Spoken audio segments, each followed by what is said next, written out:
आज हमारे एक खास प्रोग्राम, खास मुलाकात में शहर बठिंडा के कांग्रेस के जिला प्रधान राजन गर्ग जी हैं। आज हम उससे बात करेंगे कि कांग्रेस कहाँ बैकफुट पे जा रही है, कहाँ आगे आ रही है। बहुत सारे आज हमारे सवाल होंगे। देखते हैं कि आज गर्ग साहब उन सवालों के कितने बेबाकी से जवाब देते हैं, ये देखना होगा। सबसे पहले गर्ग साहब, आपका राजतंत्र टीवी में स्वागत है कि आपने हमारे लिए टाइम निकाला।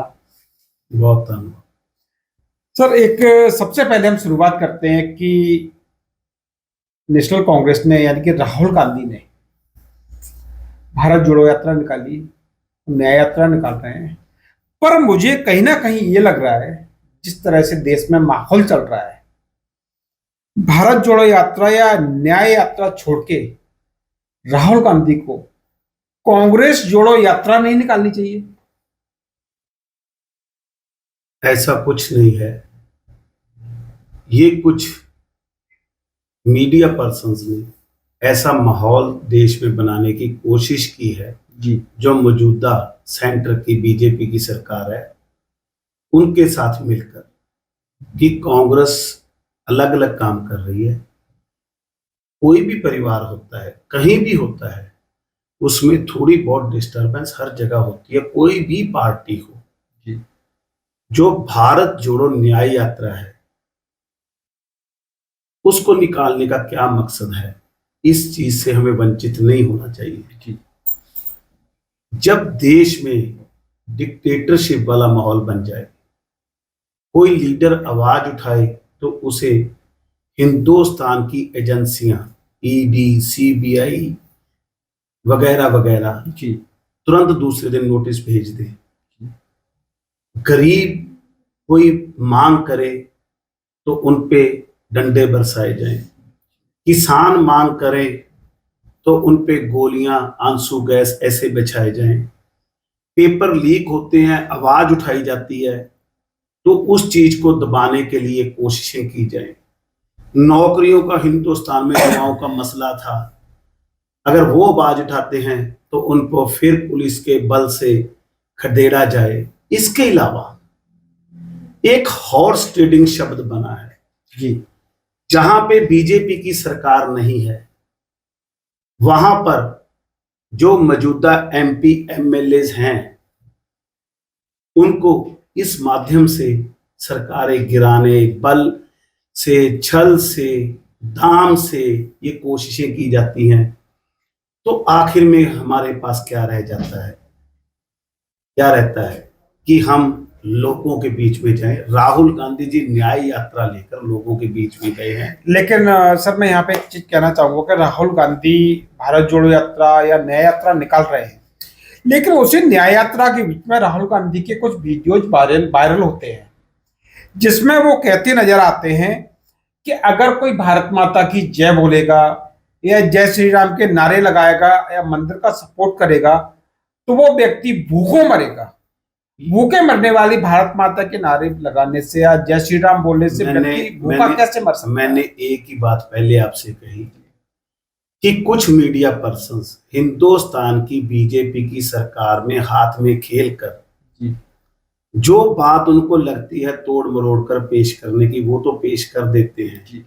जो भारत जोड़ो न्याय यात्रा निकल रही है उसके बारे में वाकई चर्चा नहीं करते। जब राहुल गांधी जी को मंदिर में माथा टेकने से रोका गया तब तो उन्होंने चर्चा नहीं की। जब राहुल गांधी जी कोई और आवाज उठाते हैं, देश के ओपोजिशन के लीडर हैं, एक सबसे बड़ी देश की जो पुरानी पार्टी है उसके लीडर हैं, उनकी आवाज को तो नहीं दिखाते कुछ लोग जो इस सिस्टम में हैं। कभी राहुल गांधी जी ने ये नहीं कहा कि भारत माता की जय ना बोलो। उन्होंने कभी राम मंदिर का विरोध नहीं किया, उन्होंने कभी नहीं कहा जय श्री राम। लेकिन अरे सुनिए, आप कहा नहीं है, लेकिन वीडियो वायरल हो रहा है। वीडियो मैं बता रहा हूं कि ये जो आजकल का ये जमाना है, इसमें कट भी किया जा सकता है, ऐड भी किया जा सकता है, दिखाया भी जा सकता है, तो मैनिपुलेशन भी की जा सकती है। हम कांग्रेस पार्टी के जो लोग हैं, आप मेरे से ही लगा लीजिए, मैं जब भी किसी से बात करता हूँ जय श्री राम बोलता हूँ, राम राम का नारा। बीजेपी जो मंदिर होते हैं, मस्जिद होती हैं, ईदगाह होती हैं, गुरुद्वारा होते हैं, वो किसी पार्टी विशेष के नहीं होते जी। जब भी कोई पार्टी उसको अपनापन दिखाना चाहेगी तो हम उस बात का विरोध कर रहे हैं। श्री राम जी के मंदिर का शिलान्यास, उनकी स्थापना हुई तो पुजारी लोग, विधि विधान ये लोग करते हैं, राजनीतिक लोग नहीं करते। कभी कोई गुरुद्वारा साहब बनता है तो उसको राजनीति, वो आम जनता का स्थान होता है, उसका राजनीतिकरण किया गया, एक पैसेज बनाया गया। हमारे देश के प्रधानमंत्री के उतरने से मंदिर में पूजा तक के स्थान तक जाने तक के वीडियोग्राफी के कैमरेज, अलग अलग सिस्टम, अलग अलग चीज, और कोई वहां जा नहीं सकता। देश की राष्ट्रपति हैं वो वहां हाजिर नहीं है। बीजेपी के गणमान्य लीडर्स जो हैं, जिस सूबे में वो स्टेट में जल बन रहा था उसके मुख्यमंत्री को वहां जाने की इजाजत नहीं है। ये सब ड्रामेबाजी, वोटों के कारण ये सब करने की कोशिश कही गई थी। कांग्रेस पार्टी सर्वधर्म का सम्मान करती है, राहुल गांधी जी भी करते हैं, और हम लोग भी बतौर कांग्रेस में होने का हर धर्म में अपना शीश निभा। चलो, आपने अगर राम मंदिर की बात छेड़ी है, कहा कि सर्वधर्म का सम्मान करते हैं, तो जब राम मंदिर का फैसला आना था तो कांग्रेस ने अपने 22 वकील राम मंदिर के विरोध में खड़े कर दिए थे। ऐसा नहीं है, ऐसा नहीं है ये, और काली पट्टियां बांध के विरोध किया था। ऐसा कुछ नहीं है। सबसे पहले राजीव गांधी जी ने अपने जीवन काल में सबसे पहले राम मंदिर बनाने के लिए वहां पे प्रण किया था और बात छेड़ी थी। ये हाई कोर्टों के, सुप्रीम कोर्ट्स के ये लंबे फैसले होते हैं जी। बात जब चली थी, चलते चलते चलते आज इसको मौका मिल गया। अब आप बात कर रहे हैं कि ऑनरेबल सुप्रीम कोर्ट में वकील खड़े किए। ऑनरेबल सुप्रीम कोर्ट ने तो और भी बहुत कुछ मौजूदा सरकार को कहा है, वो सब आपको पता है। हाँ? उन्होंने ये कहा है कि जो ये इलेक्शन इलेक्टोरल बॉन्ड्स बना रहे हैं, ये चलो बात की बात होती है, बात की बात होती है कि कोई अगर कोई राम मंदिर पे चल रही है तो कांग्रेस राम मंदिर का कोई भी बात है। कांग्रेस मंदिर के बनने के लिए कांग्रेस ने कभी विरोध नहीं किया। 22 वकील किसने खड़े किए थे? अगर वकील आप कह रहे हैं 22 खड़े किए थे तो ऐसी कोई बात नहीं थी कि हम राम मंदिर का विरोध कर रहे हैं। राम मंदिर के सबूत किसने मांगे? नहीं, ऐसा नहीं है। ऐसा राम मंदिर के सबूत किसने मांगे? का कोई बात नहीं होता। हर एक केस होता है, उसके तथ्य होते हैं। जब कोर्टों में चलता है, पता नहीं वहां क्या हालात हुए होंगे जिसके कारण ये बात उठी या ना उठी। इस बात को तो आप मानते हैं? नहीं, वकील खड़े नहीं, वकील खड़े करने की बात अलग है। वकील जब केस चलते हैं तो मैं पेशे से वकील हूं, बिल्कुल। अगर मुझे किसी केस में खड़े होने का मकसद मिल जाए, या मुझे वहां जाने की इजाजत, या कोई मुझे अपॉइंट कर लेता है, इसका मकसद नहीं कि हम राम मंदिर के उलट हुए हैं। एक तरफ सुनिए, मेरी बात सुनिए। कोई भी केस चलता है उसमें प्रतिवादी 8-10 लोग हो जाते हैं। 8-10 लोग अगर वकालतनामा देकर वकील को वहां अपॉइंट करके या मैनेज करके खड़ा करते हैं, इसका मतलब ये नहीं है कि वो उसके उलट खड़े हो गए हैं। हर चीज का एक अगर विरोध करते होते तो राजीव गांधी जी से लेकर आज तक हम राम मंदिर के और हिंदुस्तान के लोगों को, ये देश, ये हिंदुस्तान, ये प्रभु देवी देवताओं का है, इसको कभी भी हमने विरोध नहीं किया। ये बिल्कुल सरासर। चलो, हम बात मान लेते हैं आपकी, आप उसको ड्राई कर रहे हैं, लेकिन विरोध हुआ था। कपिल सिब्बल आपकी पार्टी के नेता हैं और वो उसके मंदिर के विरोध में खड़े थे। लेकिन बात अगर हम इसमें आगे बढ़ते हैं तो अभी भी मुद्दा चल रहा है और काफी टाइम से चल रहा है। मणिपुर चल रहा है,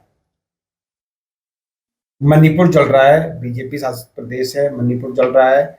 मणिपुर पर कांग्रेस या और विपक्षी पार्टियां बहुत हो हल्ला करती हैं, बहुत रोटियां सेकती हैं, लेकिन आज पश्चिम बंगाल में महिलाओं के साथ रेप किया जा रहा है, महिलाओं के साथ बलात्कार हो रहा है, वहां पर संदेश तालिया जैसे मैसेज आ रहे हैं।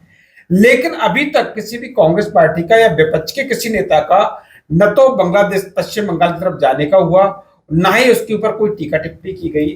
खास करके बीजेपी शासित प्रदेश में अगर कुछ होता है वहां के लिए सब तैयार हो जाते हैं, लेकिन जब पश्चिम बंगाल या कांग्रेस शासित प्रदेश में होता है तो वहां के लिए कितना भी अत्याचार हो कुछ नहीं कहते। सबसे पहले तो मैं आपसे यही बात कहूंगा कि जो मीडिया है वो देश में चौथा स्तंभ गिना गया जी। जैसे आपने कहा कि वहां हो हल्ला जाकर करते हैं, हो हल्ला नहीं करते। जी, हम लोग जब कोई किसी की आवाज, आपने अभी थोड़ी देर पहले कहा था कि राहुल गांधी मणिपुर जा रहे थे, उनको जाने से रोक दिया गया था, लेकिन आज वो पश्चिम बंगाल में इतनी महिलाओं के साथ मैं उसी बात पे जी जी, जब मणिपुर में ये कुछ हुआ, किसी ने किसी की बात नहीं सुनी। पहले राहुल गांधी जी गए, उनको रोकने की कोशिश की गई, तो उसके बाद यात्रा, न्याय यात्रा का ये प्रावधान बना, वहां गए। तो हम ओपोजिशन है, हमारा राइट है, हमें कॉन्स्टिट्यूशन ऑफ इंडिया ने राइट दिया है, हमारी ड्यूटीज फिक्स की हैं बाबा भीमराव अम्बेडकर जी ने, जो इसको रचयिता हैं। तो हमने वहां के लोगों की आवाज उठाई। सुनिए, मेरी पूरी बात सुनिए। जी जी, हमने आवाज उठाई, हमने और दूसरी विपक्षी पार्टियों ने उठाई। जी, मान लीजिए पश्चिम बंगाल में कहीं रेप हुआ, जी, कहीं, देखिए इतना बड़ा देश है, एक होता है कहीं त्रासदी होती है, कहीं नहीं, बहुत सारे, मेरी सुनिए, बहुत सारी। मणिपुर में त्रासदी हुई, बहुत ज्यादा हुई। जब नहीं सुनवाई हुई तो ये यात्रा का पार्ट होते हुए वहां से सभी पार्टियों को जाना पड़ा। पश्चिम बंगाल की आपने बात की, मैं कहता हर राज्य किसी भी पार्टी का शासित हो, चाहे पंजाब है आपका है, हरियाणा है बीजेपी का है, कई और सूबे हैं उसमें अलग अलग शासित है, हर सूबे में कोई ना कोई क्राइम होता रहता है। इसका मतलब ये नहीं कि हम कहते हैं कि वो सही हो रहा है। कई बार ऐसा होता है कि एक किसी भी स्टेट में इतना ज्यादा होता है कि कोई सुनवाई नहीं होती, तो इसलिए ये हुआ। अगर आपकी बात से मैं आपकी बात को आगे बढ़ा देता हूं, हम आपकी मुताबिक हमने पश्चिम बंगाल में तो नहीं किया विरोध, हमने मणिपुर में विरोध किया, तो बीजेपी वाले वहां जाके कर लेते। कुछ तो करते, कहने का मकसद, बीजेपी अरे सुनिए, कर रही है, कांग्रेस क्यों नहीं? हम ऐसा नहीं कर रहे, हम हर उसका जो कोई गलत काम करता है देश में, हम उसका विरोध मन से, तन से और खुद हाजिर होकर जितना भी कर सकते हैं वो करते हैं।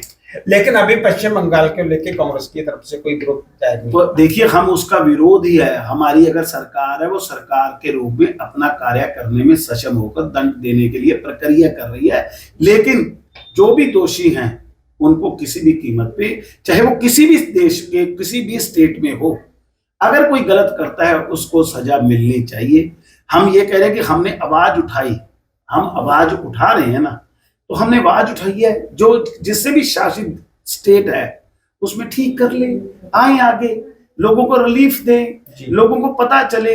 आप भूल जाइए कांग्रेस बीजेपी क्या है, आप भूल जाइए विरोधी पार्टियां क्या है, लेकिन आम देश के नागरिक को न्याय मिलना चाहिए। हम ये बात का आपके माध्यम से लोगों तक पहुंचाना चाहते हैं। अभी रिसेंटली एक मुद्दा चल रहा है पंजाब में, हरियाणा में, किसान आंदोलन का चल रहा है, किसान आंदोलन का मुद्दा चल रहा है, और कई पार्टियां उसको गलत भी कर रही हैं और कई पार्टियां किसान आंदोलन के साथ में खड़ी हैं। लेकिन समस्या ये है कि वहां पे जो किसान हैं या जो किसान संगठन है, उनमें आपस में कई तरह की फूट है, वो संगठन इस समय एक साथ नहीं है। लेकिन वहां पे मॉडिफाइड ट्रैक्टर, जेसीबी, पॉकलैंड जैसी मशीनें जा रही हैं। क्या उस आंदोलन को आप सही मानते हैं? कांग्रेस सही मानती है? आपके जो सवाल हैं वो मुझे लग रहा है एक तरफ से हैं, वो कैसे बता, अभी आगे चलेंगे हम, फिर आपको ये लगेगा कि शायद अब हमारे फेवर के सवाल है। नहीं, किसान क्या है, किसानों ने आज से 2-3 साल पहले मांग रखी, बिल्कुल, वहां से उनको आश्वासन देकर वापस भेजा गया। वहां करीब 1000 लोगों की जानें 1 साल में गई, कारण कोई भी रहे होंगे। 2 साल से उन्होंने गवर्नमेंट से, स्टेट गवर्नमेंट और सेंट्रल गवर्नमेंट से 2 साल में अपनी फरियाद मनवाने के लिए, या जो एग्रीमेंट हुए थे उनको मनाने के लिए, जो उनको लागू करवाने के लिए लोगों ने उपराले किए, लोगों ने जो भी उनके माध्यम रहे वो किए। जब गवर्नमेंट्स ने नहीं बात सुनी तो किसान दोबारा रोड्स पे आया। मैं आपकी लास्ट बात कहता हूं, जब किसानों को जेसीबी, बड़े ट्रैक्टर्स को मॉडिफाई करके ये करके क्यों लेके जाना पड़ा, क्योंकि स्टेट ऑफ हरियाणा ने, जहां बीजेपी की सरकार है, वहां कीलें लगाई, बैरिकेड लगाए, तारें लगाई, पुलिस बल का प्रयोग किया, अर्धसैनिक बल का प्रयोग किया, मिलिट्री के जो इंस्ट्रूमेंट्स हैं उनका उपयोग किया। जब उनका उपयोग किया, प्लास्टिक के बुलेट्स मारे, या कोई भी उन्होंने आंसू गैस छोड़ी या जहरीला पानी डाल के टैंक्स में डाल के छोड़ा, तो किसानों ने अपनी सेफ्टी के लिए ये काम करना, अगर वो ये इस देश के नागरिक हैं, जय जवान जय किसान, ये पंजाब सूबे में सबसे ज्यादा आता है। अब उस किसान को इस तरह से अगर वो मांग मान रहे हैं, आप उनकी मांग मानिए या ना मानिए, ये बात एक अलग है, लेकिन आप उसको इस तरह से प्रताड़ित करेंगे तो ये ठीक नहीं है। जहां तक राजनीतिक पार्टियों का सवाल है, किसानों का मोटिव था दिल्ली जाना। जी, उन्हें दिल्ली जाना था। जी, दिल्ली, फिरोजपुर, अंबाला या जलंधर, लुधियाना, अमृतसर, बठिंडा, हर जगह से डेली बहुत सारी ट्रेन जाती है। उनका मतलब सिर्फ दिल्ली पहुंचने का था। क्या वो ट्रेन के जरिए दिल्ली नहीं जा सकते? देखिए, जहां तक ट्रेन की बात है, दिल्ली में उनको धरने पे बैठना है, दिल्ली आउटर में, उसके लिए government of India space specify करके दे सकती थी। स्टेट ऑफ हरियाणा, जिसकी एडजॉइनिंग ज्यूरिसडिक्शन उसके साथ बाउंड्री है, वो भी उनके साथ सहयोग देके अपनी एक जगह दे सकती थी कि अब यहाँ बैठ के धरना दीजिए। अब ये धरना एक दिन का तो था नहीं, पिछले साल सवा साल चला था, जब 2 साल पहले चला था, साल सवा साल किसान वहां बैठे रहे।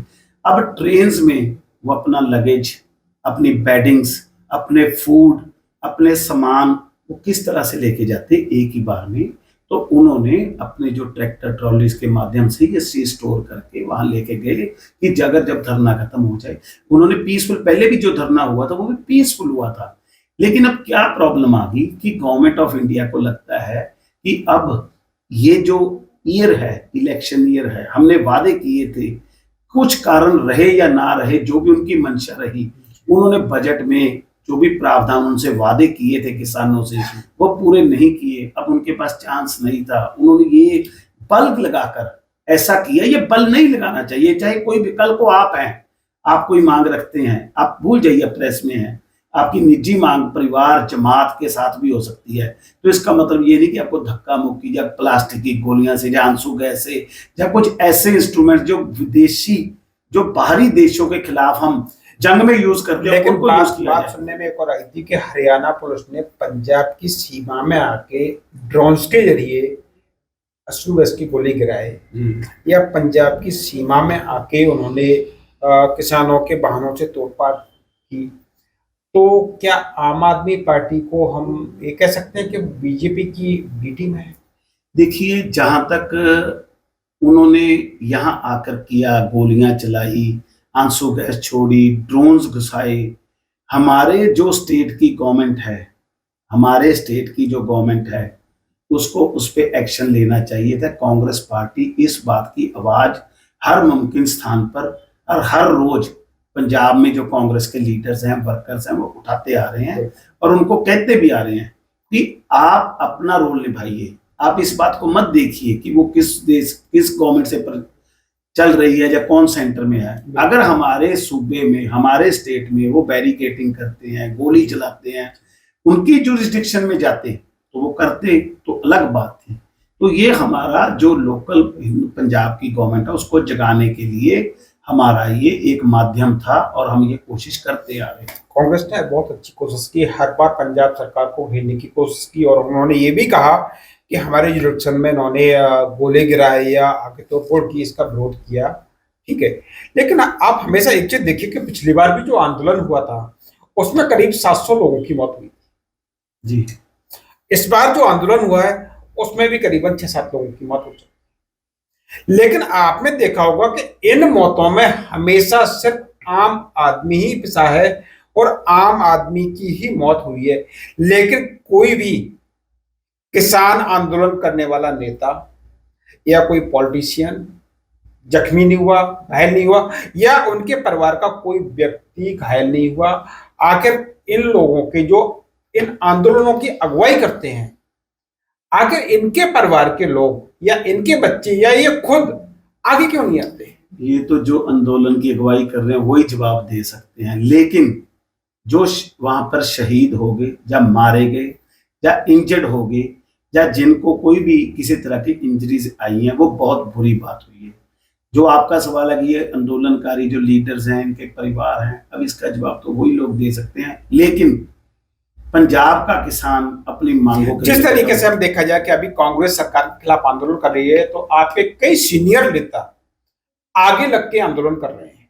ऐसा नहीं है, आपके कई सीनियर नेता फ्रंट लाइन में आगे होते हैं, पीछे उनके वॉलंटियर्स होते हैं। इस तरीके से किसान नेता क्यों नहीं करते आगे लगते? ऐसा है कि जो हमारी पार्टी में अब शुभकर्म है, जो शहीद हुए जी, हमारे बठिंडा डिस्ट्रिक्ट के हैं, हमने हमारे अमरिंदर सिंह राजा वड़िंग जी, सुखपाल खैरा जी, उन दोनों ने पैदल मार्च निकाला चौके गांव से, 8.5-9 किलोमीटर का मार्च था। हमने शांतिपूर्वक, जो आपकी बात है कि हमारे लीडर आगे लगते हैं पीछे लगते हैं, अब इस बात का, उनके किसान यूनियंस की जो बात है, इस बात का जवाब तो वही बेहतर दे सकते हैं कि वो आगे लगते हैं या नहीं। आप मानते हो ना वैसे ये चीज गलत है, उनको आगे लगना चाहिए ना। कभी ऐसा होता है कि जब बॉर्डर पे हजारों लाखों लोग खड़े हुए हैं इस धरने में, इस मूवमेंट में चले हुए हैं, अब हो सकता है वो यूनियन लीडर्स हैं, वो कहीं मीटिंग्स में करते हो, कहीं गवर्नमेंट से मीटिंग कर रहे हो, कभी ये तो होता नहीं कि उनकी हाजिरी में वो इंजर्ड हुए।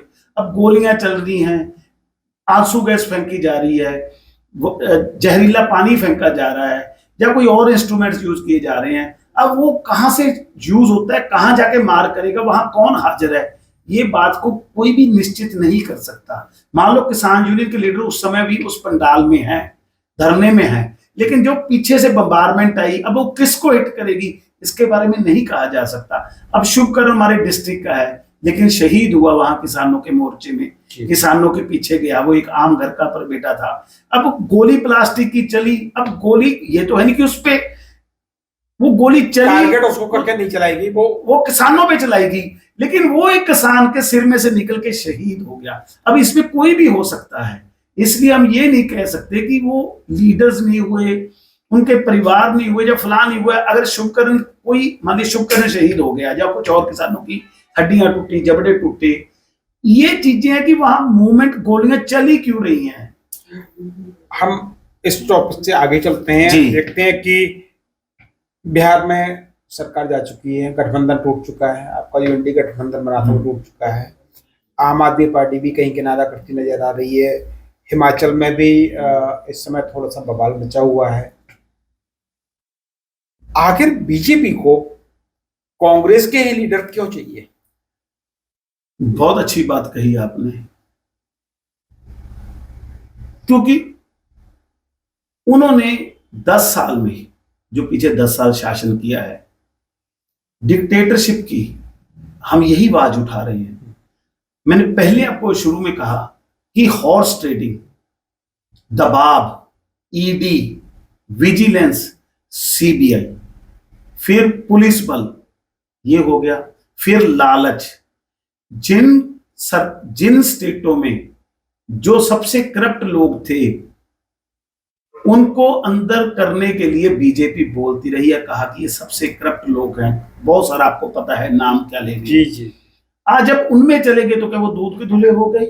मतलब ये चीज आप मानते हैं कि कांग्रेस में करप्ट लोग थे? कांग्रेस के नहीं, सभी पार्टियों के कह रहा हूं मैं, कांग्रेस के। अब महाराष्ट्र में देखिए, आप महाराष्ट्र में देखिए, जहां तक आप करप्शन की, कांग्रेस की बात कर रहे हैं, पार्टियों में जो भी लोग काम करते हैं, अब आप अपना हमारे प्रोफेशन वकालत में देख लीजिए, आप मीडिया में देख लीजिए, ये दूध के सारा सिस्टम, सभी लोग करप्ट नहीं होते, कुछ ना कुछ चुनिंदा आप लोग हैं, आप लोग ब्राह्मण हैं, आप लोगों का हमने कभी नहीं सुना, तो इसका मतलब ये नहीं कि बाकी जो करते हैं उसमें आपको भी गिना जाए। अगर किसी भी पार्टी के लोग हैं जिनको सेंटर की सरकार ये कहती रही है सबसे करप्ट है, ठग है, खा गए, आज उनमें उन्होंने खुद में शामिल कर लिए। कांग्रेस के लीडर्स बहुत लंबे टाइम से कांग्रेस से जुड़े रहे, सालों से मैं देख रहा हूँ, अब वो कांग्रेस छोड़ के बीजेपी ज्वाइन कर रहे हैं।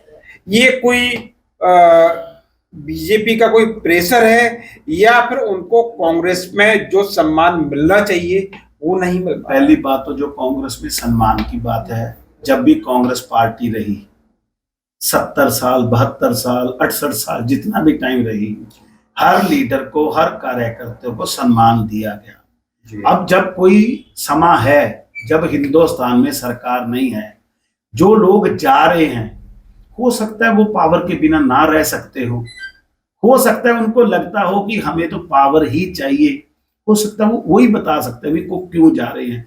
अब किसी पे दोष लगा देना कि कांग्रेस ठीक नहीं है, जब आपने आनंद माना, जब अच्छे दिन थे, जब सरकारें थी, जब आपको कोठियां मिली, जब आपको गाड़ियां मिली, जब आपको मंत्रीशिप मिली, हिंदुस्तान में अलग अलग रुतबे मिले, तो जब कांग्रेस अच्छी थी आज बुरी होगी, ये बात नहीं। अभी देखिए घर में शादी होती है तो मौत का भी समय आता है। जब शादी की खाना मिलता है तो उसको दुख का खाना खाने का भी आदी होना चाहिए। सभी दिन एक समान नहीं रहते, लेकिन जब कांग्रेस पार्टी में नवजोत सिद्धू और राजा वड़िंग की तकरार सबके सामने है कि आपस में इनकी नहीं बनती है। बीते दिनों नवजोत सिद्धू ने एक बयान दिया था कि किसी टुच्चेद से व्यक्ति के लिए हमें कोई कांग्रेस से कैसे निकाल सकता है। ये टुच्चा सा व्यक्ति कौन है? देखिए ये जो बड़े लोग हैं, ये इनकी शब्दावली जो होती है, इस शब्दावली से आम जनता पर और कांग्रेस के कार्यकर्ता पर फर्क पड़ता है। अगर कोई ऐसी शब्दावली कांग्रेस पार्टी का लीडर अगर बोलता है तो उसको विराम लगाना चाहिए, क्योंकि कार्यकर्ता चाहता है कि कांग्रेस आगे आए। कार्यकर्ता अपने हाथों से कांग्रेस को बहुत अच्छी तरह काम करते हुए, इकट्ठा करते हुए आगे लेकर जाना चाहता है। पार्टी का कोई भी लीडर है, आपने कांग्रेस की बात की, मैं कांग्रेस के लीडर्स की बात ही कर रहा हूं, अगर कोई ऐसा काम करता है उसको विराम हर कीमत पे लगाकर पार्टी को आगे लाने के लिए, पंजे के चोर निशान पर पहरा देने के लिए, क्योंकि जो मैंने आज के दिन देखा है बतौर जिला अध्यक्ष जी, हर आदमी अपने आप को पार्टी से ऊपर समझ रहा है। उसको समझना चाहिए कि ये जो पंजा कांग्रेस का है, इसके कारण मेरा वजूद है, हम इससे ऊपर नहीं हैं। हमें इसके पॉलिसीज, आइडियोलॉजी, प्रोग्राम्स, उसके तहत काम करना चाहिए। हर आदमी को इस दुनिया में मौका मिलता है। आज मुझे जिला प्रधान, जिला अध्यक्ष होने का मौका मिला है, तो मुझे बहुत अच्छा काम करना चाहिए। मेरे पहले जो करके गए वो भी बहुत अच्छा करके गए होंगे, जो मेरे बाद आएंगे, क्योंकि ये चेयर्स है ना जो ये घूमती हैं, इसका बदल है, मुझे भी बदले जाना है, हर आदमी को बदले जाना है। लोकसभा 2024 के इलेक्शन आने वाले जी। बीजेपी अपना नारा दे चुकी है कि अब की बार 400 पार।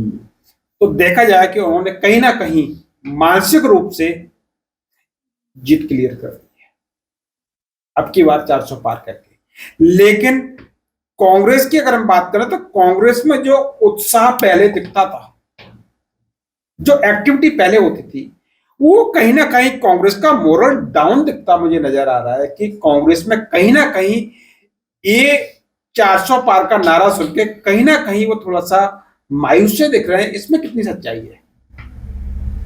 ये बड़ी हास्यहीनी बात है। एक कहावत होती थी जी, अंधा बांटे रेवड़ी मुड़ मुड़ अपने को दे। बीजेपी की वो बात है, बीजेपी सरकार 400 के पार। ये देश के 125 करोड़ से ऊपर के लोगों को फैसला करना है जी। कोई तो कॉन्फिडेंस होगा उनका। सुनिए ना मेरी बात, कोई कॉन्फिडेंस नहीं है। उन्होंने पूरे मीडिया को कैप्चर करके अपनी बात को आगे लाकर, अपनी बात को हर दम आगे बनाकर इस चीज को किया। लेकिन हिंदुस्तान के लोग जब फैसला करेंगे तब पता चलेगा 400 के पार या 100 के पास। ये मेरे 100 के कहने से भी वो 100 पे नहीं रह जाएंगे, उनके 400 कहने से 400 पार नहीं होंगे। कांग्रेस पार्टी पूरे हिंदुस्तान में आज अपने कार्यकर्ताओं से, लीडर से पूरी मेहनत करके आज काम कर रही है। बाकी हमारे भविष्य में जो लिखा होगा वो हिंदुस्तान की जनता लिखेगी, बीजेपी का नारा नहीं लिख सकता। हम लोगों में जाएंगे, हम मांग करेंगे, हम बात रखेंगे, हम बात रख रहे हैं।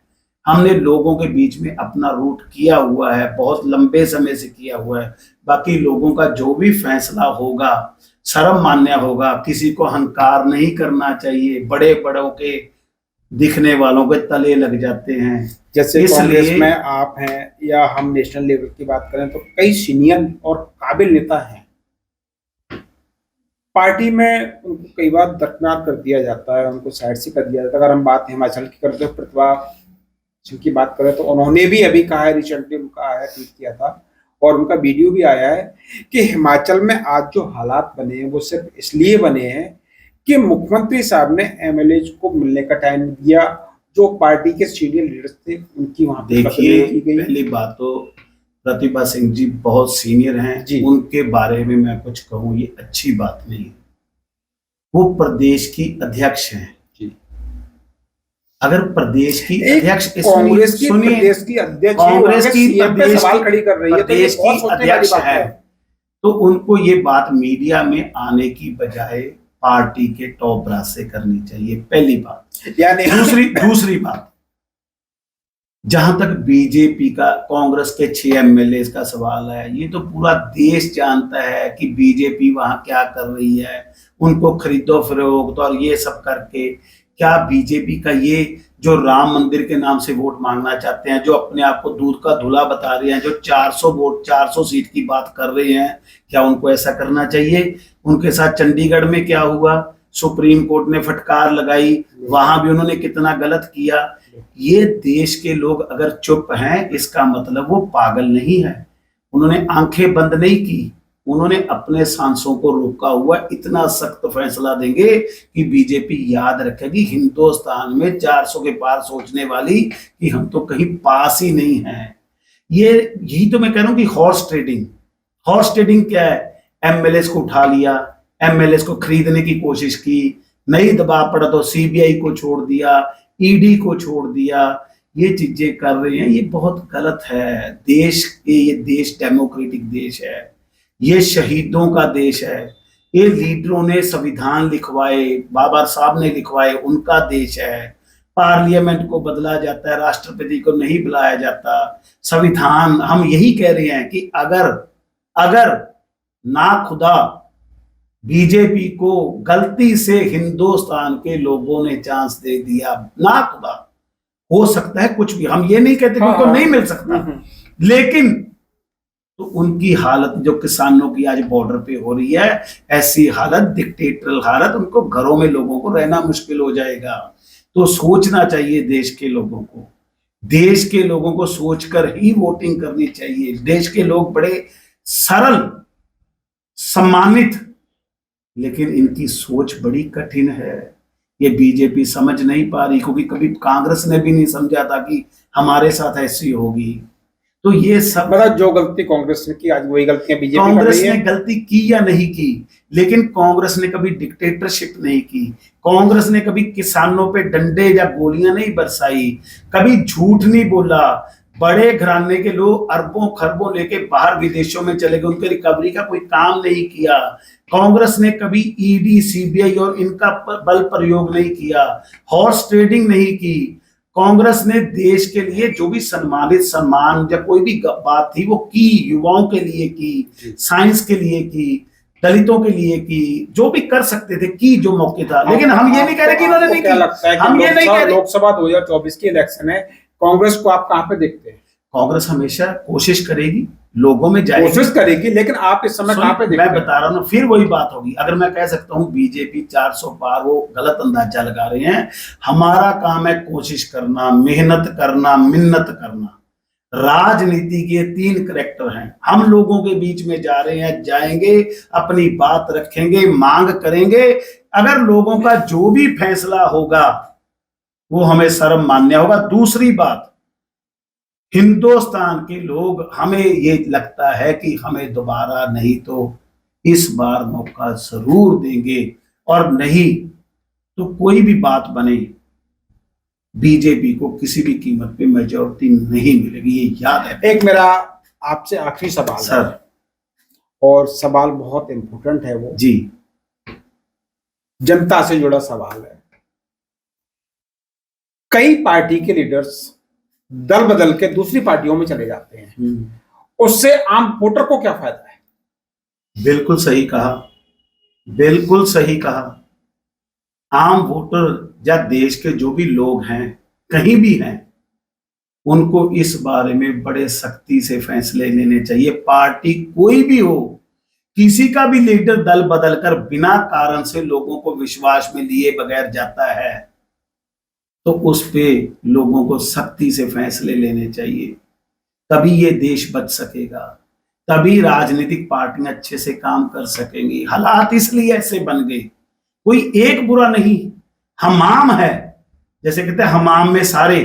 तो बात उस पे आ जाती है कि जो दल बदल करके जाते हैं, जो दल बदल करके आते हैं पूरे विश्व हिंदुस्तान में किसी भी पार्टी में, उन पे कोई ना कोई रोक, या पार्टियों को भी खुद सोचना चाहिए, तभी देश विकसित हो सकता है, तभी आम जनता की राय, आम जनता के काम, आम जनता के बारे में सोचा जा सकता है। कोई किसी एक आधे का कोई जरूरी उसके पास तर्क होगा तो लोग उसको मान लेंगे, ऐसे लोगों को तो दोबारा चांस भी नहीं देने चाहिए। एक हमारे मीडिया सूत्रों के हवाले से खबर आई है, बहुत अच्छी खबर है, वो आपके लिए भी अच्छी हो सकती है। सुनने में आया कि भटिंडा से लोकसभा इलेक्शन के लिए आपको टिकट की दावेदारी का नाम आ रहा है सामने, इस बात में कितनी सच्चाई है? देखिए, पहली बात तो यह है कि मैं अगर एलिजिबल कैंडिडेट हूं तो मैंने अपना फॉर्म भर के अप्लाई किया है, ये मेरा राइट है अगर मेरी एलिजिबिलिटी बनती है। पार्टी के फॉरम पे सर्वेज होंगे जी, अगर वो मुझे विचारेंगे जी, मेरे पे सोचेंगे, मुझे चांस देंगे तो मैं आगे हूं, नहीं तो जिसको भी दे देंगे मैं उसका बस्ता उठा के गली गली जाऊंगा।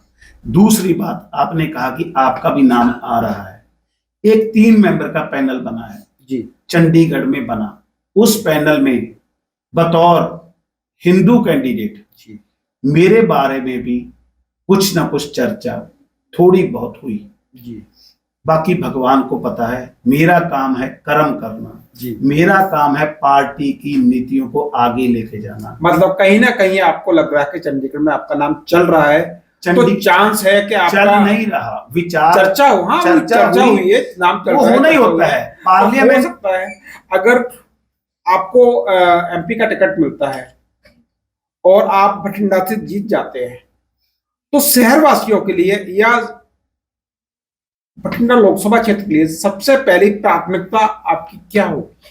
पहली बात तो भगवान आपके मुंह में घी शक्कर रखे कि आपने मुझे इस योग्य गिना कि मुझे एमपी का टिकट मिल सकता है। नहीं, आप जीत सकते हैं।